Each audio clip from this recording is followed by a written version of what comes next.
कि चाय से शुरू हुई थी ये सरकार और गाय पे अटक गई और विकास की मम्मी रास्ते में भटक गई। असल चाय वाला तो मैं हूँ, मैंने बेची है चाय। मेरे हाथ के कितने भी लोग चाय पिए वो गवाही भी देंगे। इनका एक गवाह लेके आइए। मैं बार बार कहता हूँ, नेता अगर न लेता होता तो भारत विश्व विजेता होता और मैं सोन चिरैयन की बगियन में बिस्तर डाल के लेटा होता। उसी का यूटिलाइजेशन हमारे प्राइम मिनिस्टर ने 2014 में किया था, चाय पे चर्चा। का राज चलेगा, एकता का राज चलेगा। नमस्कार, सौगन टीवी देख रहे हैं आप। अक्सर कहा जाता है कि चाय पे चर्चा होती है और कॉफ़ी पे डेट। तो आज हम चाय पी रहे हैं क्योंकि चर्चा करनी है। बहुत सारे अहम मुद्दे जो हैं वो देश के अंदर चल रहे हैं। हमारे साथ जो इस वक्त मौजूद हैं, नाम है कलीम शेख और काफ़ी वायरल हैं। उनसे बात करेंगे क्योंकि चर्चा का विषय जो है वो उन्हीं से रखेंगे, क्योंकि हाल फिलहाल में वो कोर्ट से आए हैं और जो मुद्दा है उनको पूरा भारत जो है वो घूमना है। बात की जाए तो अभी पिछले दिनों कांग्रेस के राहुल गांधी ने भारत जोड़ो यात्रा की और भारत में मोहब्बत की दुकान खोलने की बात की। तो क्या लगता है, चाय से तो प्रधानमंत्री बनते हैं कलीम शेख भाई? चाय से आपने स्टार्ट किया तो याद आ गया कि चाय से शुरू हुई थी ये सरकार और गाय पे अटक गई और विकास की मम्मी रास्ते में भटक गई। क्या बात है। तो इसलिए भटके हुए लोगों को हमें अब सही वापस रास्ते पे लाना है। इसलिए हम मतलब चाय के ही दुकान से पूरे भारत घूमूंगा मैं और भारत के गांव-गांव के चाय की दुकान से मतलब घूमना है, क्योंकि मैं ऐसा मानता हूँ कि भारत में जो है नेता चाय और पान की दुकान से पैदा होते हैं। ये ऐसा क्यों, आपका मानना ऐसा क्यों है कि नेता चाय की दुकान से और पान की दुकान से पैदा होते हैं? वो इसलिए मेरा मानना है कि मेरे बचपन में इतना भारत डेवलप नहीं था, वो मोहब्बत बहुत थी। तो चाय के दुकान पर जैसे कि हमारे गांव के सारे लोग जो है सुबह उठते हैं ना, आज भी तो ऐसा आंख मलते हुए एक दुकान, मशहूर दुकान है और वो गांव में मेरे, और उसको लोग भेलिया भेलिया बोलते थे, भेलिया। तो पूरा गांव मेरा जमा होता था।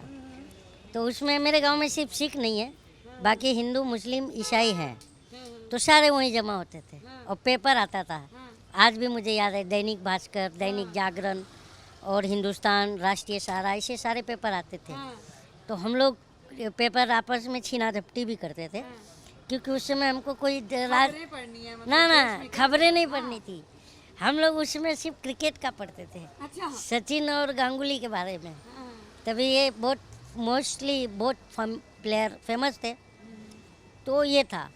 तो वहाँ पर बहुत सारे लोग आते थे, तो नेताजी चाय पियेंगे क्या?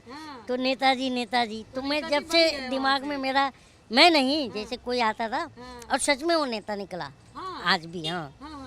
तब मुझे याद आया कि यार ये तो हमारे भेली की दुकान से नेता पैदा होते हैं। अच्छा जी, मतलब बचपन में जो देखा वही जो है जहन में बैठा रहा और उसके बाद जो है ना, उसी का मुझे लगता है जो मैं कह रहा हूँ, उसी का यूटिलाइजेशन हमारे प्राइम मिनिस्टर ने 2014 में किया था, चाय पे चर्चा।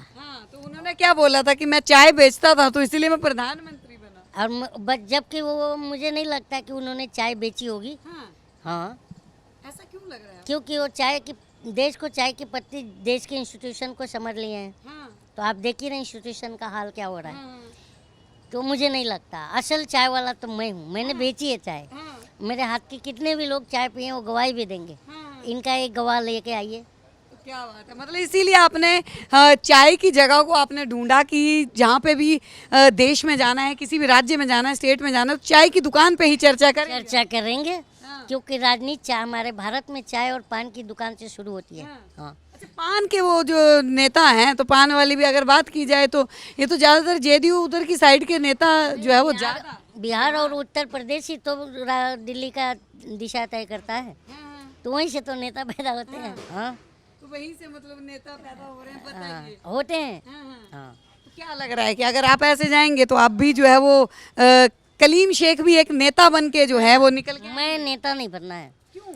क्योंकि मैं बार बार कहता हूँ, नेता अगर न लेता होता तो भारत विश्व विजेता होता और मैं सोन चिरैयन की बगियन में बिस्तर डाल के लेटा होता।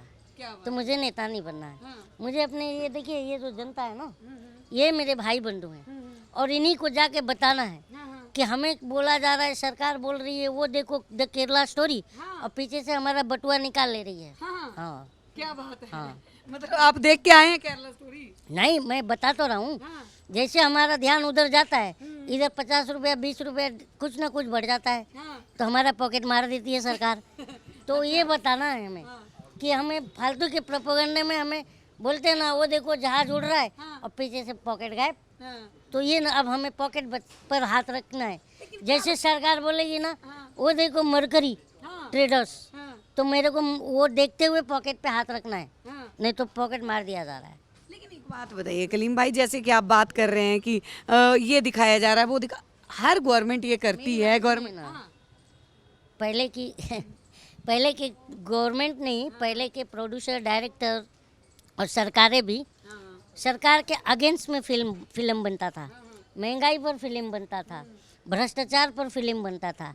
हाँ, बनता था।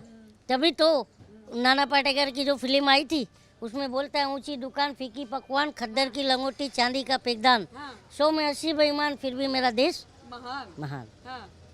मतलब फिल्में ज्यादा देखते हैं आप कलीम भाई, मतलब ये चीज तो आप फिल्में देखना कोई बुरी बात तो नहीं, अच्छी बात है। और फिल्म जो होती है ना, वो समाज को जागरूक करती है।